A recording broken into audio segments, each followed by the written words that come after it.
श्री राम जय जय राम। सच्चिदानंद भगवान की, सनातन धर्म की। वसुदेव सुतं देवं कंस चाणूरमर्दनं देवकी परमानंदं कृष्णं वंदे जगद्गुरुं। कृष्णं वंदे जगद्गुरुं। कृष्णं वंदे जगद्गुरुं। बहुत उपनिषद हैं, बहुत गीता है। सभी गीताओं का नाम मुझे भी पता नहीं है, सभी उपनिषदों का नाम मुझे स्मरण नहीं है। उपनिषद का अर्थ है ब्रह्म विद्या, वेदांत विद्या, परमात्मा को साक्षात अनुभव कराने वाले वचन, शब्द, वाणी, उपनिषद। गीता शब्द भी सुना है, गुरु गीता, श्रीमद् भगवद गीता, अष्टावक्र गीता, अवधूत गीता, बहुत गीता नाम से ग्रंथ प्रचलित है। पर नामों में बड़ी श्रीमद् भगवद गीता, श्री भगवान की कथा, श्री भगवान के द्वारा कही इसलिए श्रीमद् भगवद गीता बोला। और अष्टावक्र उनका नाम है जो 8 जगह से टेढ़े थे। और टेढ़े होने की भी बात एक प्रचलित है कि जब वो मां के गर्भ में थे तो उनके पिता मंत्र पढ़ रहे थे, तो कोई मंत्र सही नहीं बोले तो पेट से ही बोले कि आप गलत बोलते हो, अशुद्ध बोलते हो। तो एक बालक पेट में ही अभी पिता के खिलाफ बोलने लगे। किसी को भी अपनी गलती सुनने की आदत नहीं है।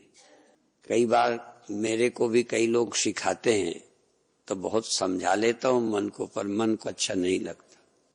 मनुष्य का स्वभाव है, सीखना नहीं चाहता, विशेष करके छोटों से तो बिल्कुल नहीं सीख सकता। इसीलिए पूज्य जो आराध्य होते हैं उनकी आदमी सुन लेता है।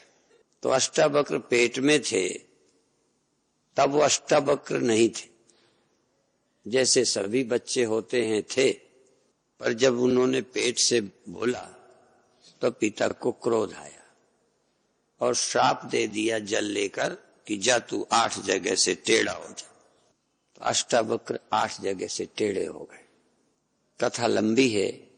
अष्टावक्र जब पैदा हुए तब तक एक घटना और घट गई कि जनक ने विद्वानों को बुला बुलाकर शास्त्रार्थ कराना और आध्यात्मिक प्रश्न पूछना। पैसे वाले थे, वो अपने यहां ही दरबार लगाते, प्रतियोगिता कराते, पुरस्कार देते, बहुत विद्वान ज्ञानी लोग जाते। पर जनक की शंकाओं का समाधान नहीं हुआ।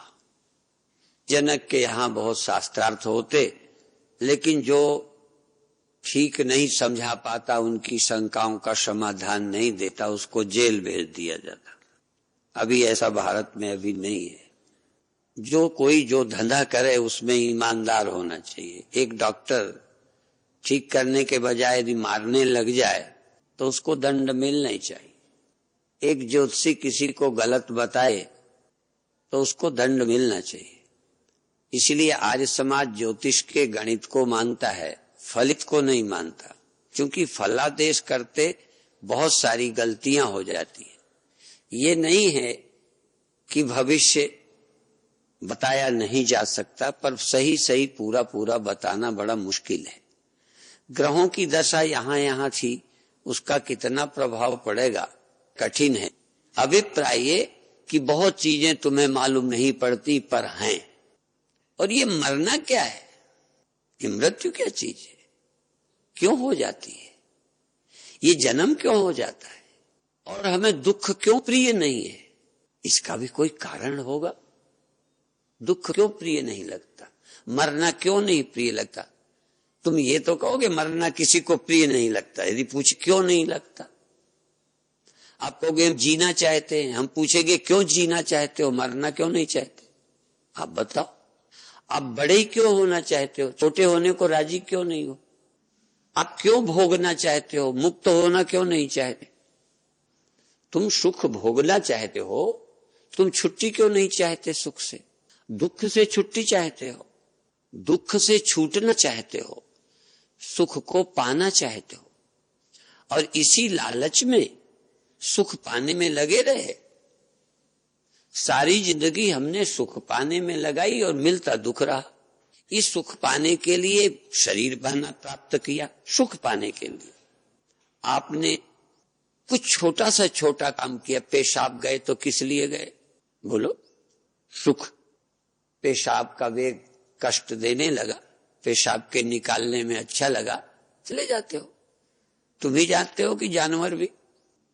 ये ठीक है कि तुमने पर्दा और बाथरूम बना लिया है, जानवरों ने नहीं बनाया, पर वो भी तो जाते हैं, शौच जाते हैं, पेशाब करते हैं, सो जाते हैं। ये जो हमको रोज करना पड़ता है या बेवकूफी से करना मानते हो, करना पड़ता है, ये तुम्हारे दिमाग के कारण लगता है। पेड़ फूलता है, फलता है, पुराना हो जाता है, सूख जाता है, पेड़ कुछ करता है? तुम जवान होने के लिए कुछ करते हो, पेशाब जाने के लिए बड़ी योजना बनाते हो। हाँ, बाथरूम बनाते हो। गधे ने बाथरूम नहीं बनाया, पेशाब के लिए जगह नहीं बनाई, जहां लगती है हो जाती है, भूख लगती है चर देता है, काम आता है बच्चे हो जाते हैं। कोई नियंत्रण नहीं करता, सहज करता है। ये सब कुछ आदमी के लिए जरूरी समझा, उसका नाम है धर्म, उसका नाम है धर्म। यदि धर्म शास्त्र हटा दिए जाएं तो आप भी जानवर होते। पर मुझे पता है आप जानवर होते तो फिर शास्त्र बना लेते। जानवर ने शास्त्र नहीं बनाया। एक जानवर को दूसरा जानवर सताता है, उन्होंने कोई समिति नहीं बनाई, सरकार नहीं बनाई, कोई कानून नहीं बनाया, दुखी तो वो भी होते होंगे। एक छोटे कुत्ते को तगड़ा कुत्ता जब सताता है तो छोटा वाला क्या चाहता होगा बोलो? छोटा वाला चाहता होगा कि मुझे सताए। जानवर चाहता है मुझे कोई मारे? नहीं चाहता। पर कोई ग्रंथ नहीं लिख पाए, कोई कानून नहीं बना पाए, कोई सरकार नहीं बना पाए। अपन भी उसी तरह हैं। तगड़े जब कमजोर को सताते हैं, समझदार नासमझ का शोषण करते हैं, तो लोग सोचते हैं कानून बनना चाहिए। इसी तरह कई कामी लोग बलात्कारी हुए तो लगा कानून बनना चाहिए। और कई लोगों के काम आया, काम वासना आई तो रोका गया, तो कहते रोकने का कानून निरस्त होना चाहिए, छूट मिलनी चाहिए। ये भी प्रश्न है। अच्छा, काम वासना की पूर्ति की इच्छा रखने वाले छूट चाहते होंगे कि नहीं?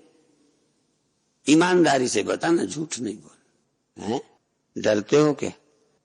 यदि भूख लगने वालों को खाने पर रोक लगा दे, और हम अभी रोक लगाएंगे कि बाहर का नहीं खाना, अभी हम रोक लगाएंगे कि थोड़ा खाना, स्वल्प आहार लेना, समय पर जगना, समय पर सो जाना, घर की तरह नहीं।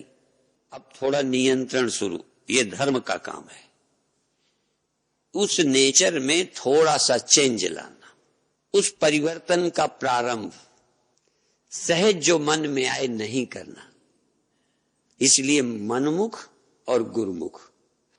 मैंने ये भी कहा कि जानवर को भूख लगती है, वो चरने लगता है, तो घास और खेती बचाने के लिए उनको रस्सी ली और मेहनत करके खिलाया। वो ऐसे ही चर लेता, घास काट के लाए, उसके आगे डाली, मेहनत और की, पर बांध के खिलाया, छुट्टा नहीं, क्योंकि छुट्टा में वो नुकसान करता।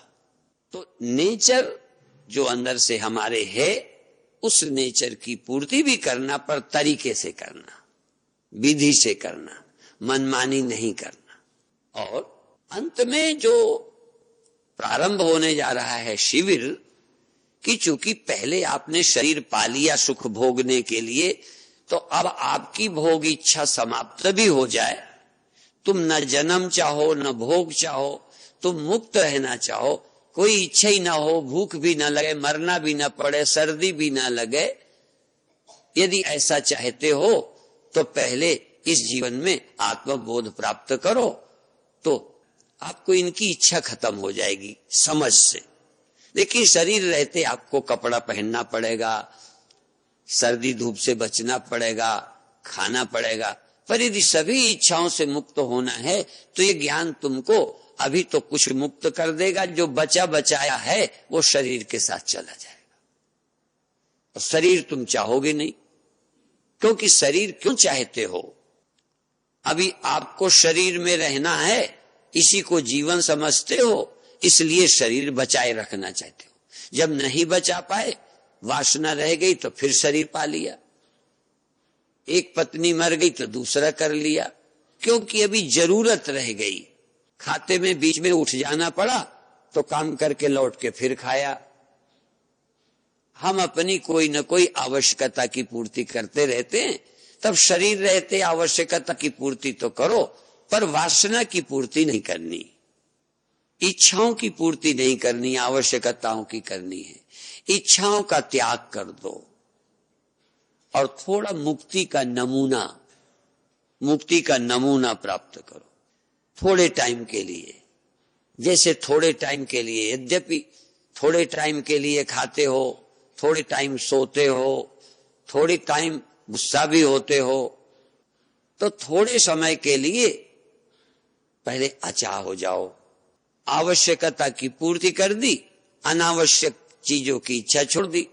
जैसे भूख थी, खा लिया, अब भूख भी नहीं है, अब खाने का चिंतन क्यों करना।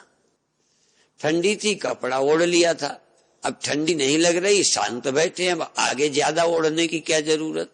भूख थी, खा रहे थे, अब नहीं खाते। अब इच्छा रहित होकर वहां विश्राम करो जहां कोई जरूरत नहीं रहती। ये आपका एक अनुभव, जैसे संसार के सब अनुभव हैं, यह भी एक अनुभव आपको इस दुनिया में होगा, उसका नाम है मुक्ति। अष्टावक्र की कथा कह रहा था। अष्टावक्र पेट से बोले श्राप हो गया, फिर जनक के दरबार में जो कोई जावे ज्यादातर जेल चले जावे। तो अष्टावक्र के पिता भी जेल चले गए। जब वो भी जेल चले गए, ये बहुत बुद्धिमान थे, जब पढ़ने जाने लगे तो कोई अध्यापक से ज्यादा फटाफट बातें बतावे। विद्यार्थियों को छोड़ो, अध्यापकों से ज्यादा। तो कई बच्चे व्यग्र में कहने लगे, बड़ा ज्ञानी है, बड़ा बुद्धिमान है, तो अपने बाप को क्यों नहीं छुड़ा लेता। ये बात सुनते ही अष्टावक्र के मन में आए कि मेरे पिता कहाँ हैं। माँ से पूछा, कहने लगे कोई नहीं, तू बच्चा है, कहीं होंगे, तू चिंता मत कर। कहे नहीं, बताओ। माँ ने बताया, जेल में। क्यों जेल में? प्रश्न का उत्तर नहीं दे सके, शंका का समाधान जनक की नहीं कर सके। जनक की शंका का समाधान जो नहीं करता उसे जेल में डाल देते हैं। तेरे पिता भी जेल में। कहे मैं जाऊंगा। मां मना करती है, बेटा अभी तू इतना सा छोटा है, तू क्या करेगा? तो अभी 12 साल का बच्चा, तू इतनी छोटी उम्र का, तू अभी कैसे उत्तर देगा? तू भी जेल में चला जाएगा। बेटा मुझे और दुख होगा, पिता तो दुख जेल में है ही, तू भी जेल जाएगा। कहे ना, मैं मां जाऊंगा। फिर बड़ी कथा है। पहले तो एक नीति का वचन ये कि राजा जनक सभा के लिए ही जा रहे थे, मीटिंग में बैठने के लिए, तो बॉडीगार्ड सबको हटा रहे थे। अब ये भी वही जा रहे थे, शंका का समाधान करने के लिए ही जा रहे थे। तो रास्ते में थे तो इनके बॉडीगार्ड, सुरक्षा गार्ड इनको हटाने लगे। उनका तुम्हारे राजा को ज्ञान नहीं है? अंधा, लूला, लंगड़ा, अपाहिज यदि रास्ते में जाता हो तो तुम्हें रास्ता काट कर जाना चाहिए, उसे नहीं हटाना चाहिए। कई बार तुम हमारे साथ बूढ़े को चलो रिक्शे वाले को ही फेंक देंगे। नेता के आगे यदि व्यवस्था वाले हों तो नेता के तो चमचे कहने ही क्या। अब साधुओं के भी कम नहीं है, जाने कहां के गंवार इकट्ठे होते हैं जिनमें न दया है, न मानवता है, न प्यार है, न सूझबूझ है। कैसे व्यवस्था करना। अब वो 4-8 जगह से टेढ़ा रास्ते से जा रहा है, बॉडीगार्ड हटा रहे। अष्टावक्र बोले कि राजा को नीति का ज्ञान नहीं है। यदि नीतिज्ञ होता तो तुमको मना करता और धीरे से निकलता वो साइड से। खैर वो बात हो गई, वो चले गए। बाद में ये वहां भी पहुंच गए बैठक में, तो देखने लगे वहां की चकाचौंध, ध्यान थोड़ा बटा, पैर फिसला, गिर गए। तो जनता हंसने लगी। स्वाभाविक है, गिर जाने पर हंसते हो, पैर फिसल जाए। एक बार यहीं पर हमारी गाड़ी खड़े खड़े गाड़ी का एकदम पहिया बस्ट हो गया। देख हमारे चेले खूब ठहाका मार के हंसे। मैंने कहा तुम्हें बड़ी खुशी हुई है पहिया बस्ट होने की। कई बार कहाँ हंसना, कभी कभी शर्म शेम जहाँ कहना चाहिए तहाँ कई लोग प्रवचन में ताली बजा देते। किसी ने कहा देश को बर्बाद कर दिया, लूट लिया, ये हो गया, तो शर्म आनी चाहिए, तो कई ताली बजाते हैं। वो ताली बजाने के पीछे हेतु उनको ये होता है कि आपने सही सही कह दिया, नेताओं को गाली दी, ठीक किया, इसलिए बजा देते हैं। कभी कभी भाव का भी फर्क होता है। तो खैर उसके गिरने से लोग हंस पड़े। अष्टावक्र को लगा कि पहले तो मैं रोड में देख के आया इनकी मूर्खता, अब दूसरी मूर्खता ये कि 8 जगह से टेढ़ा मेढ़ा शरीर है, इसमें मेरा क्या बस है, मैं क्या खराब हूं, मेरे में क्या खराबी है जो ये हंसे।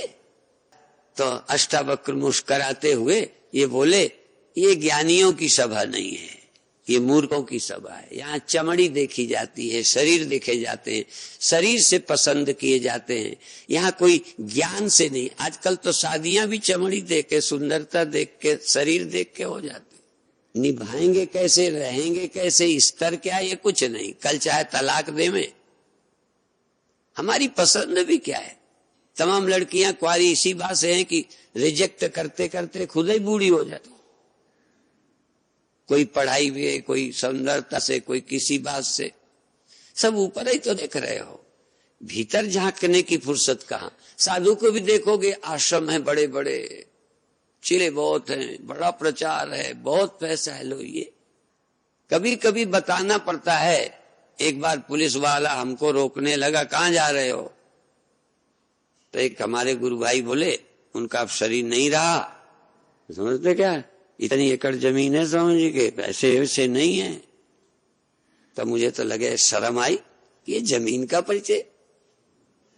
ये कहते अच्छे महात्मा हैं, तुम अभी नहीं पहचानते हो, कोई चोर नहीं है। एक जगह पुलिस वालों ने हम 3 को बुला लिया छतरपुर में, हम थे, त्यागानंद जी थे, एक और महात्मा थे, बुला लिया। मुझे कौन हो, क्या नाम है, नाम बता दिया। कहाँ रहते हो, रहते कहीं थे ही नहीं। तब कोई आश्रम ही नहीं था, बहुत पुरानी बात है। हमने कहा ऐसे घूमते रहते, समझाई आवारा ही लोग हैं। और संयोग से तीनों जवान थे। पुलिस वालों ने बुलाया, बात की, तो मैंने अपना सारा कुछ परिचय बताया। कौन जानता है, फिर वो चिन्ह विन्ह देखे, तो हमने तो सच्ची सच्ची जितना बताना था बताया। अब दूसरे हमारे संत की बारी, तुम्हारा क्या नाम है, कहते त्यागानंद। कहते तुमको कौन जानता है, कहते स्वामी परमानंद। कहने गवाही कौन है, तीसरे महात्मा कहने गवाही है। सारा काम वही निपटा दिया। तो जब अष्टावक्र ने उत्तर दिया, व्यंग किया, वो उन पर हंसे, अष्टावक्र भी हंसे। तुम होते तो दुखी होते, मुंह लटका लेते। तुम्हारी कोई हंसी कर दे तो छाती जल जाती है। उन्हें ये तो लगा कि ये मूर्ख हैं। तब मूर्ख वो हैं, मैं क्यों दुखी हूं। उन्होंने गलत मूल्यांकन किया, मेरी क्या परेशानी है। तुम मुझे साधु न समझो तो इसमें मेरा क्या बिगड़ गया। तुम जरूरी है कि साधु को साधु समझो, जरूरी है कि महान को महान समझो। तुम्हारी अकल का मैंने ठेका लिया क्या। तो किसी ने उनके गिरने से हंसी कर दी। अष्टावक्र कोई दुखी नहीं हुए, बल्कि अष्टावक्र उनसे ज्यादा हंसे। है ना, देखो तुम हंस सकते हो, तुम पर कोई व्यंग करे हंसे तो तुम हंस सकते हो। अष्टावक्र खूब हंसे। लोगों ने पूछा तुम क्यों हंसते हो। मैंने कहा तुम बताओ तुम क्यों हंसे। कहते तुमको गिरते देखकर, आड़े टेढ़े देख के हंसे। कि मैं तुम्हारी मूर्खता देख के हंसा। कबीर साहब ऐसे, जनक देखा कि अब देखो शरीर, पहले तो नजर उनके भी आया होगा कि क्या बताएगा, पर थोड़ी बातों से अंदाज लगा। उसके स्तर से लगा, झेपा नहीं जरा सा में किसी साधु को तुम इतने कह दो मुंह उतर गया, उनका मुंह नहीं उतरा। राम को हम क्यों मानते हैं? वनवास में भी प्रसन्न, समझ में आया कि ये सिर्फ पढ़ा आदमी नहीं लगता, ये तो जन्मों जन्मों का कोई ज्ञानी लगता है, भले उम्र में छोटा है, कोई फर्क ही नहीं पड़ा। लोग हंसे, कोई दुख नहीं। रास्ते में भी घटना घटी ही थी, नीति का वहां भी बता दिया। तो जनक को श्रद्धा हुई, जनक नीचे आए, उनको बिठाया, कथा प्रारंभ हुई। जनक पूछते हैं कथम ज्ञानम वापनोति, परमात्मा का, ब्रह्म का, आत्मा का ज्ञान कैसे होता है? कथम ज्ञानम वापनोति, ज्ञान कैसे प्राप्त होता है? क्योंकि यही प्रश्न पहले थे जिसमें जेल गए थे, यही पूछते थे, ये सत्य है कि वो सत्य है। जनक को भी एक बार स्वप्न, एक बार क्यों, होते ही रहते हैं। जनक के मन में प्रश्न उठा, तुम्हारे प्रश्न नहीं उठते। कैसे रात को स्वप्न सच्चा लगने लगता है? होता है क्या? सच्चा है क्या? क्यों लगने लगता है? जरा पूछो, सच्चा क्यों लगने लगता? सच्चा लगने का कारण क्या है? कारण की तरफ ध्यान नहीं जाता। हाँ, सपने होते हैं, बस जग जाते हैं, सपने झूठे हो जाते हैं। कभी प्रश्न नहीं किया कि यदि ये दिखे थे तो गए कहां, क्या हो गया? और उस समय क्या नहीं हुआ था? दुख नहीं हुआ कि सुख नहीं हुआ, लाभ नहीं हुआ कि हानि नहीं हुई, क्या नहीं, कोई कसर छूटी, सब कुछ तो हुआ। पर आखिर ये सब कैसे लग जाता है? सच क्यों लगा? प्रश्न नहीं उठता। जनक को उठा था। जनक ने यही लोगों से पूछा, ऋषियों से, सच्चा तो स्वप्न लगा था, पर ये होता क्यों है, क्यों लगने लगता है? फिर जगते हैं तो वो झूठा लगता है, ये दिखने लगता है, और पता नहीं ये क्या हो जाता है कि इसका इतना बड़ा जगत दिखना बंद हो जाता है, तो स्वप्न में चले जाते हैं, तब इसका पता ही नहीं रहता। और उस समय याद भी नहीं रहती कि कोई जगत था जिसको हम भूल गए। ये क्यों? नींद में जगत क्यों भूल जाता है? स्वप्ने क्यों सत्य लगने लगते हैं? रस्सी का सांप क्यों लगने लगता है? ठूंठ का पुरुष क्यों लगने लगता है? चीज कुछ की कुछ, ये गहना क्यों लगने लगता है? ये जरा सा सोना गहना क्यों लगने लगता है? लोग उसके लिए मरने मिटने लगते हैं। ये क्या बात है? ये दुख सुख हानि लाभ क्यों होने लगते हैं? एक इतने भले आदमी दुखी हैं, जाने कितने दुख लादे बैठे हैं। जब हम आश्रम आते हैं तो यहां भी हमें सब वही रोने वाले मिलते हैं, सिर्फ हंसता वही है जिसकी दादागिरी होती है। बस कोई कहेगा मेरा ये, कोई कहेगा मेरा ये, कोई कहेगा, कोई नहीं आते हमसे कथा नहीं पूछी कि अष्टवक्र गीता सुनाओ, आप साधना शिविर में आओ, ब्रह्म ज्ञान दो, छोटी छोटी बातें लेके आए लोग। कथा तो मैंने बाद में शुरू की, पहले एक कथा पहले ही हो गई। तो अष्टवक्र सुनाना शुरू करते हैं। जनक पूछते हैं क्या सत्य है? मैं किसको सत्य मानूं? मैंने ही जागृत में इसे देखा, मैंने ही स्वप्न में उसे देखा, दोनों मेरे देखे हुए हैं। उस समय वो मुझे दिखा, मैं रोया, हंसा, भूखा रहा, पीड़ित रहा, मैं राज्य छोड़कर भागा, दूसरा राजा राज्य कर लिया, भागे भागे फिरा, 3 दिन का भूखा, खिचड़ी मुश्किल से मिली, भीख मांगे, साण लड़ते आ गए, मारा धक्का तो मेरी खिचड़ी सब फैल गई। और उस दुख में एक मेरा रोना निकल पड़ा और नींद टूट गई। मैंने देखा ये सब स्वप्न, ये क्या? तो मैं जानना चाहता था कि क्या मामला है, ये हम क्यों बंधन में हैं, क्यों मरते हैं, क्यों दुखी होते हैं? कोई मुझे बता नहीं पाया, और रटी रटाई बातें बहुत ने बताई, बताई, पर मेरे गले नहीं उतरी, मेरे संदेह नहीं गए, मेरे संशयों का निवारण नहीं हुआ। ऐसा नहीं है कि अभी तक कोई साधु नहीं आया, बहुत आए, कथा हुई है, सुना है, अच्छी भी लगी, कई की कथा बड़ी अच्छी लगती है, कई दिल को रिझा देती है, लेकिन संशयों का नाश तो नहीं हुआ। मन रीझ गया तो क्या करें? रीझ तो घर में भी जाता, पत्नी में, पति में, बच्चों में, थोड़ी देर को तो कहीं रीझ जाता है। यदि साधु की कथा ही में रीझ गया तो क्या है? समझा क्या? क्या मेरे संशयों का नाश हुआ? नहीं, इसलिए जनक कहते हैं कि मैं आपसे प्रश्न करता हूं। और क्या गजब है, 3 प्रश्न सिर्फ, और ये तो मूल प्रश्न है, साधारण कोई कर ही नहीं सकता। जैसे मोक्ष के मार्ग के लिए 4 चीजें बताई, विवेक, वैराग्य, सत्संपत्ति, मुमुक्षुता, 4 साधन होने चाहिए। विवेक होना, क्या चीज संभव नहीं है, क्या चीज रहने वाली नहीं है, इतना तो विवेक होना ही चाहिए कि जवानी टिक जाएगी क्या, ये धन टिक जाएगा क्या, परिवार टिक जाएगा क्या, जिसमें जी जान लगाए पड़े हो ये तुम्हारा काम बना देगा, तुम्हारा जिंदगी का मकसद पूरा हो जाएगा क्या। इतनी समझ नहीं कि जिंदगी का मकसद तो इससे पूरा नहीं हो सकता। और फिर खाने पीने भर के लिए होता, आप बड़े होने में लगे पड़े हैं, पागलों की तरह सारी शक्ति लगाए। इसलिए विवेक हो, फिर वैराग्य हो, इतना तो वैराग्य हो कि मुझे रोटी चाहिए, तुमसे कोई प्रमाण पत्र नहीं चाहिए, जब तक जिंदगी है रहना है, मैं क्या इसी के लिए जन्मा हूं। प्रश्न उठना चाहिए मन में, क्या कर रहा हूं, क्यों जन्मा हूं, क्या होगा, क्या मेरे हाथ है, 4 दिन में मर जाने के लिए आया हूं, यस यस करके चले जाना। यदि क्षण भर कहीं सुख भी मिल गया तो टीका क्या, उससे ज्यादा कलंक और बदनामी और बुराई और हानि, और जो थोड़ा बहुत सुख था वो भी जाएगा। थोड़े से सुख के लिए कई इतनी समस्याएं पैदा हो जाएंगी कि और नया नरक पैदा होगा। हम तो चाहते थे कि नरक से बच जाए, आनंद लें, लेकिन आनंद ही कहीं नरक न बन जाए, चोरी कहीं समस्या न बन जाए, ठगी कहीं बन न जाए, धन का जोड़ना ही कहीं मौत न बन जाए, जो वो ले भी जाए मार भी जाए। कभी सोचते हो कि जो हम कदम उठा रहे हैं इसका परिणाम क्या होगा। तो विवेक हो करना, अब खाना पड़ेगा, खाना ये बुरा नहीं है, सुख अच्छा लगता है अच्छा, पर उसके लिए जिंदगी नरक बनाओगे क्या, जेल जाओगे क्या, बदनामी कराओगे क्या।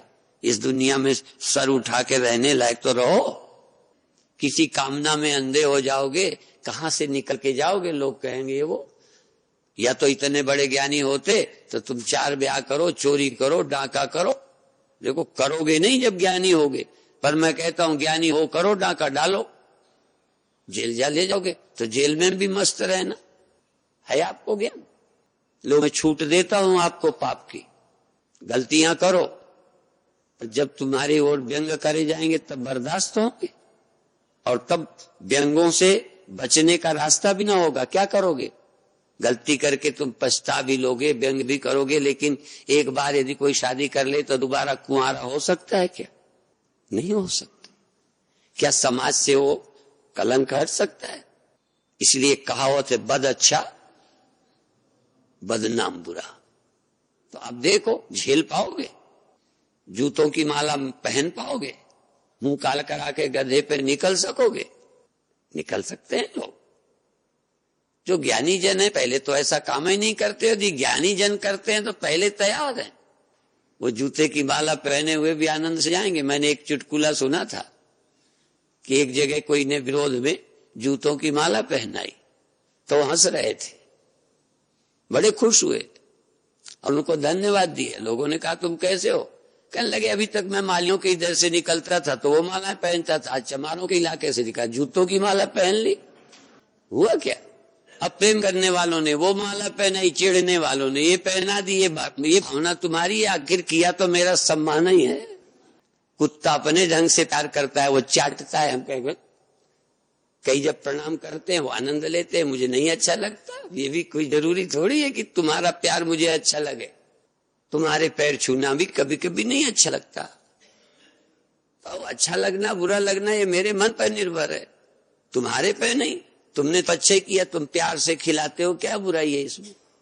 तुम जब प्यार से खाना लाते हो तो कोई बुराई करते हो क्या, ईमानदारी से बताओ। बड़े प्यार से लाते हो, हम लोग नहीं मुझे भूख है, मुझे नहीं अच्छा लगता। और कभी कभी भूख हो ले आए तो बहुत अच्छा लगता है, अब भूख हो कोई ना पूछे तो भी बुरा लगता है कि भूखे बैठे रहे, 50 लोग थे, एको ने पूछे ही नहीं। ये अच्छा और बुरा लगना क्या चीज है। कहा ठीक है, जिसकी जैसी भावना है वो वैसे ही करता है। यदि इतनी हिम्मत होवे आदमी में कि हम मान अपमान से परे हो गए, काम क्रोध लोभ भय से परे हो गए, किसी चीज का भय नहीं, तो ज्ञानी ही हो गए। फिर चोरी काहे को करोगे? फिर तो ज्ञानी हो गए, गलती करोगे ही क्यों? एक तरफ हम ज्ञान की बात करते हैं और करते ऐसा है कि फिर चिंता होती है, टेंशन होती है, भय लगता है, हम ऐसे कामों में रत हो जाते। तो पहली बात, ज्ञान कैसे प्राप्त होता है? कथम मुक्तिर भविष्यति, मुक्ति कैसे होती है? मुक्ति क्या है? कोई दुख नहीं, चिंता नहीं, भय नहीं। पहले तो ऐसे कोई कर्म ही नहीं करते जिससे भय होए। और थोड़ा बहुत देह है, नहीं रहेगा, लड़के नहीं रहेंगे, यदि ऐसा है तो समझ लिया ये मेरे है नहीं, और ज्ञान को उपलब्ध हो गए, कामनाओं का अंत हो गया, मुक्त हो जाएंगे। तो पूछते हैं मुक्ति कैसे होती है? तुम समझते हो कि मरने के बाद होती है, मुक्ति कैसे होती है? प्रश्न है। वैराग्यम च कथम प्राप्त, वैराग्य कैसे होता है? यद्यपि अभी मैं पहले बार ही इस ग्रंथ को उठाया है, अभी मैंने इसमें ये नहीं देखा कि वैराग्य कैसे होता है। वैराग्य होना चाहिए, ये तो समझ में आ गया, पर कैसे होता है? तो कुछ लोग कहेंगे दुर्दशा करा के होता है, जूते खा के होता है, मर के होता है। दूसरा एक और है, कर करके जब ये अनुभव हो जाता है कि इसमें सार नहीं है, क्या मिला अभी तक? अथा तो ब्रह्म जिज्ञासा, तब जिज्ञासा होती है, तब मुक्ति होती है। और उस ज्ञान की प्राप्ति के लिए, उस मुक्ति के पाने के लिए, परम शांति के लिए, परम आनंद के लिए, निर्द्वंद होने के लिए बुराई का भी त्याग करता है, विषयों को छोड़ता है। तो उसके लिए वैराग्य। पहले भी कई बार कहा कि ब्रह्मलोक के सुख का प्रलोभन भी, ऐसा क्या करना? ये नहीं कि अच्छे नहीं लगते हैं, पर ये तो टाइम बर्बाद करने वाले हैं। जीवन में जितने सफल आदमी इस दुनिया में जाते हैं मुंह लटकाए, उतने असफल नहीं जाते। ध्यान रखना, असफल आदमी को पीड़ा रहेगी, वो कुछ सिरमारी करेगा। दुखी आदमी कहीं भड़बड़ाएगा। पर जिसको सब कुछ मिल गया, तुम प्रेम में पागल हो, नहीं होने दिया जाए तो रास्ता ढूंढोगे, शादी कर दें, बट खत्म। तुमको धन चाहिए, मिल जाए, भूल जाओगे सब। ज्ञान ध्यान आशीर्वाद लेने आए, हमने आशीर्वाद दिया, सचमुच तुम्हारी दुकान चल गई तो धन्यवाद तो दोगे, पर हमारा वेदांत तो सुनने नहीं आओगे। किसी को लड़का चाहिए, लड़का हो गया। किसी को टिकट चाहिए, चुनाव जीत गया, गद्दी का मालिक बन गया, उसका तो जीवन सफल लगता है। तो जब तक ये सफलताएं ये नहीं देखोगे कि ये तो तुम्हारा समय खराब करती है, और नहीं समझते तो फिर याद करो, प्रहलाद के बाप का समय बर्बाद हुआ, उसको आशीर्वाद मिला, वरदान मिल गया, समय बर्बाद हुआ, अंत में मरा, हुआ कुछ नहीं। जो कर सकता था किया नहीं, जिससे बचना चाहता था वो हो ही गया। जिस मरने से बचना था वो मर गया, मारा गया, और जो चाहता था वो नहीं हो पाया, और जो कर सकता था उस वरदान के चक्कर में चला गया, वरदान के चक्कर में। ये संसार की सफलता, तुम्हारी इच्छा की पूर्ति यदि होती रहे, जिस बच्चे के मन की होती रहेगी, इच्छा की पूर्ति होती रहेगी, उसका कल्याण नहीं हो सकता। कल्याण के लिए जरूरतें नहीं, उसको इसकी सफलता ही कल्याण लगती है।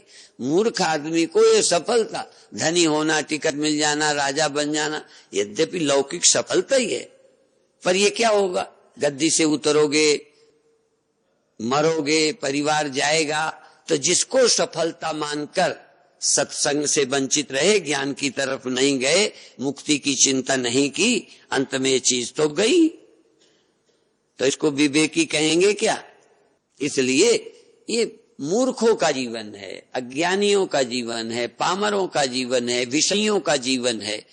मैं ये नहीं कहता कि ये बिल्कुल छोड़ो, लेकिन समय तो बर्बाद मत करो। किसी के लड़का हो जाए तब भी कथा सुनना चाहिए, किसी की दुकान अच्छी चलती है तो भी समय निकालना चाहिए।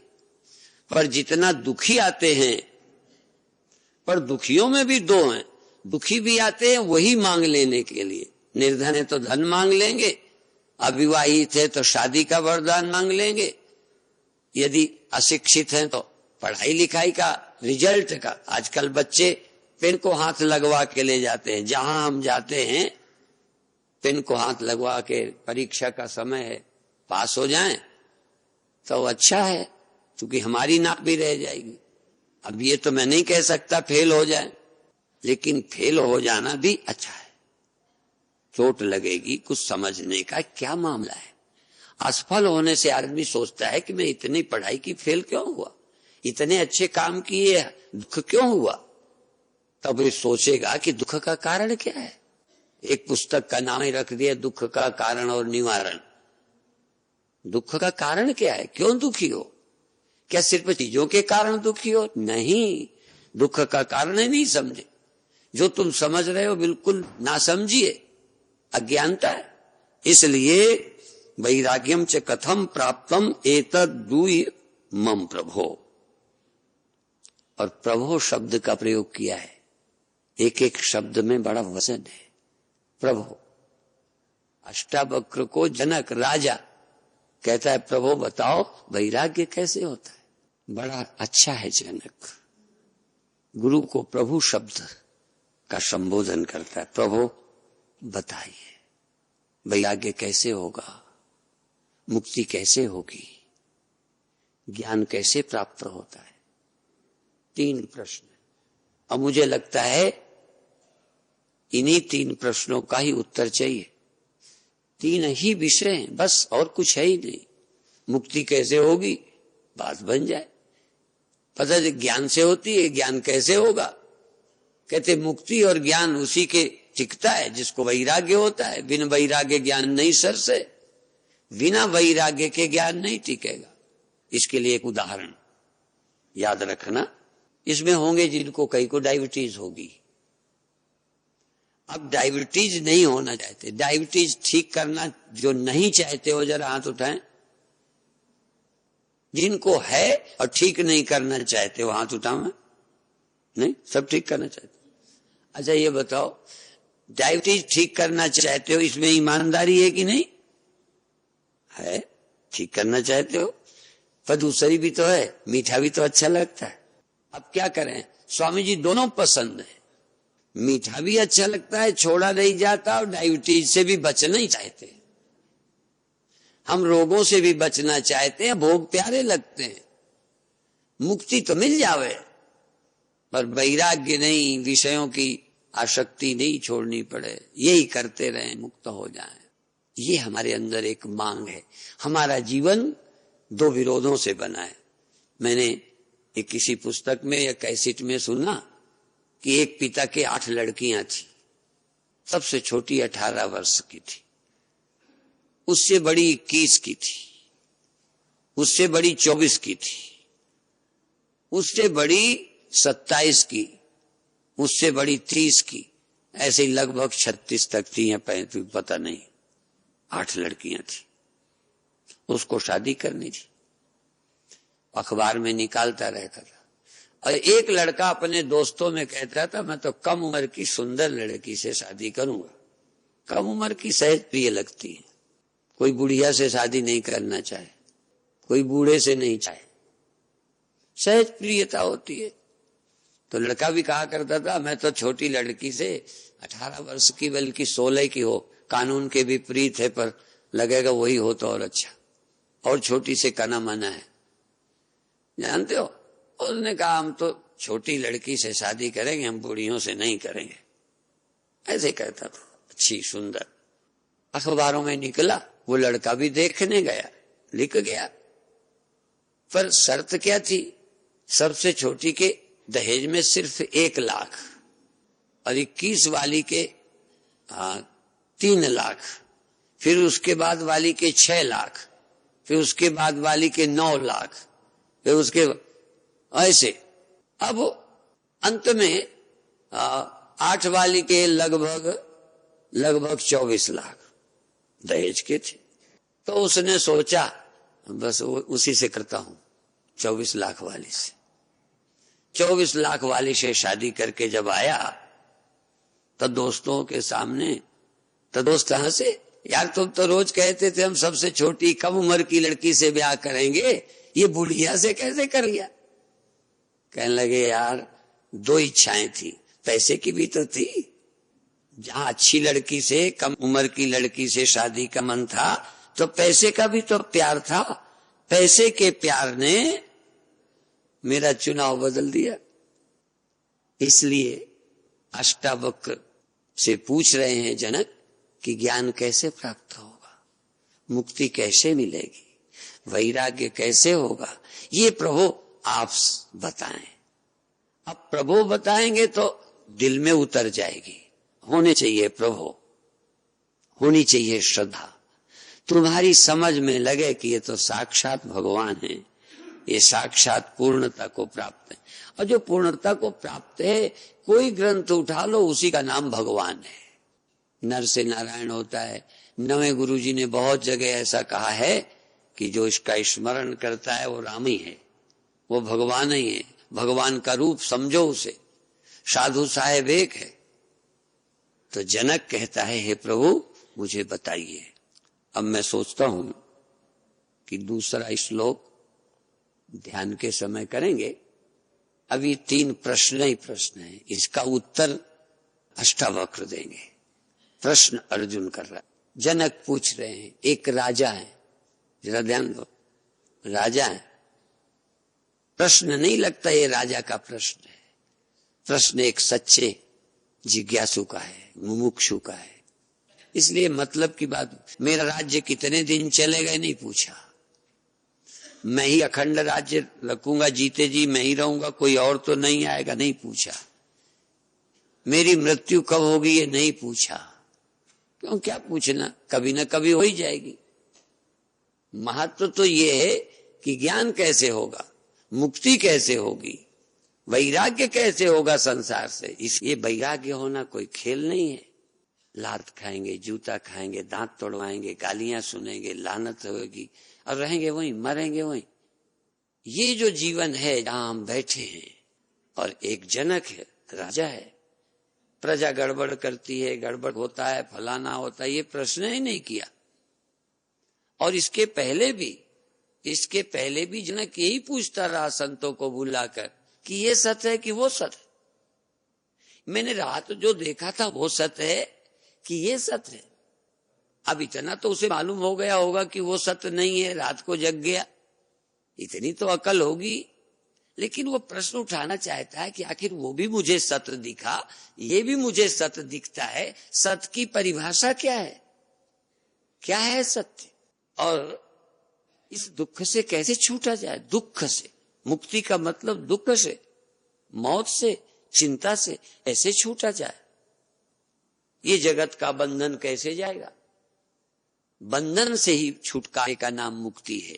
जो कष्टदायी है उनसे छूटना, जो हमारे दिख में, मन में वेदना है, इनसे कैसे छूटना, इसके लिए क्या उपाय है प्रभु आप बताइए। मुक्ति के लिए तुम्हें मुक्त करते हैं। अभी थोड़ी देर एकांत में बैठे, आप अपने से पूछें, ये पूछा भी करो कि कहाँ मर रहे हो, ये कितनी देर रहेगा शरीर, कितनी देर रहेंगे ये सुख, कितनी देर रहेंगे ये दोस्त, कितनी देर रहेंगे ये मेरे बच्चे, ये मेरा घर, ये मेरा आश्रम, ये मेरी दीवारें, ये क्या करेंगी, क्या जिंदगी का लक्ष्य है, क्यों आप आए हैं। तो इसलिए ये सच्ची समझ कैसे आएगी, सचमुच मुक्ति कैसे मिलेगी, सचमुच वैराग्य कब होगा। वैराग्य भी कई तरह का होता है। लड़के आए, 2 दिन हरिद्वार रहे, लौट के फिर चले गए, बहुत आते रहते, कई के फोन भी आते रहते, कई तो दीक्षा लेने के लिए टाइम ले जाते हैं, फिर कहते हैं फिर मन बदल गया। ये मन का भरोसा, कोई दृढ़ता ही नहीं है। किसी ने तो कहा कि यदि बाएं हाथ में रुपया हो तो दाएं में लेके नहीं दो, इतनी देर में मन बदलता है, बदल जाता है। और जिन पे अभी नहीं बदल रहा, वो भी थोड़े दिन का मौका मिलता तो उससे भी बदलता। कहीं ये मन टिकने वाला नहीं है। एक अमेरिका में एक लड़की ने $100 देने के बाद गेट पर मेरे पास आई पूछने, ये सच्ची घटना है, कोई पौराणिक कथा नहीं, बड़ी सच्ची। कहते 3 महीने हुआ मेरा एक लड़के से प्यार है, पूछा क्या, वो धोखा तो नहीं देगा। अब वहां शक सहज है कि पता नहीं कब हो जाए, प्रेम तो है। तो मैंने उस बेटी से उत्तर तो दिया कुछ नहीं, प्रश्न और कर दिया। मैंने उससे कहा, बेटी तुम कभी उसको धोखा तो न दोगे। उसके मन में तो था कि मैं नहीं दूंगी, पर ये इस समय का उत्तर है, ये उत्तर टिक जाए जरूरी नहीं होता। कई से हमने ऐसी बातें सुनी कि मेरा यही है, इसको छोड़ नहीं सकते, ऐसा नहीं कर सकते। हुआ, अब वो दोबारा तो मिली नहीं, क्योंकि $100 चले गए, उत्तर कोई मैंने दिया नहीं। नहीं तो हो सकता है कभी 2-4 साल बाद मिले तो वो ये कहे कि महाराज मैं छोड़ना चाहती हूं। आज वो वरदान लेने आई है कि छोड़ तो नहीं देगा, कल पूछेगी छूटूं कैसे। ऐसे रीतम्भरा एक कहावत पंजाबी की कहा करती है कि एक के ब्याह नहीं हो रहा था तो बहुत जगह मंदिर गई, इधर उधर गई, करती रही, तो संत के पास गई। संत ने कहा, भाई ये काम मेरा नहीं है, बहुएं बनाने का, लड़के बनाने का, ये तो ब्रह्मा का काम है, वहां जाके मांग। तो कहते हैं वहां जाके जय जाने का दे दे ऊंची लंबी नू, ऐसे क्या है, ऐसे कहते हैं मांगा, मंत्र दे दिया। वो थोड़े दिन जाप किया, शादी हो गई बच्चे की, और खूब लंबी नू आ गई। सचमुच जैसा मांगा वैसे ही लंबी लंबी आ गई। लेकिन आने के बाद वो पहले तो बच्चे की रोटी बनाती थी, फिर बहू की भी बनावे। पहले अपने कपड़े बच्चे के धोती थी, बहू के धोवे। वो तो मटर गश्ती में टाइम बीतने लगा, तो 6.5 महीने में जब संत फिर आए तो पीली पड़ गई। उन्होंने कहा, क्या है माता जी, ब्याह हो गया? कहने, हो तो गया पर बड़ी दुर्दशा है। कहने लगे, अब इससे पीछा कैसे छूटाऊं?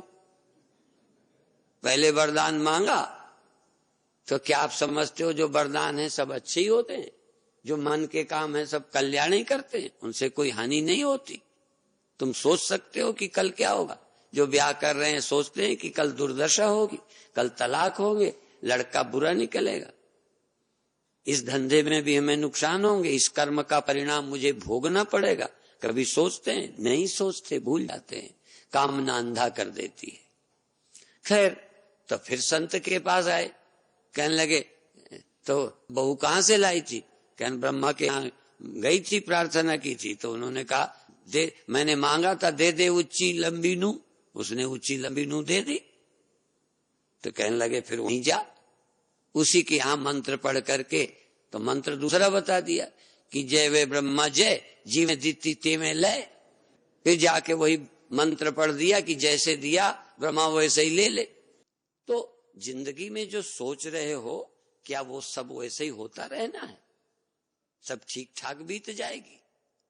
इसलिए आप ज्ञान को प्राप्त करो, मुक्ति के लिए प्रयत्न करो। वो हम सूत्र दूसरा अगली सभा में ध्यान के क्लास में बताएंगे। अभी यही समाप्त करते हैं। ओम शांति शांति शांति।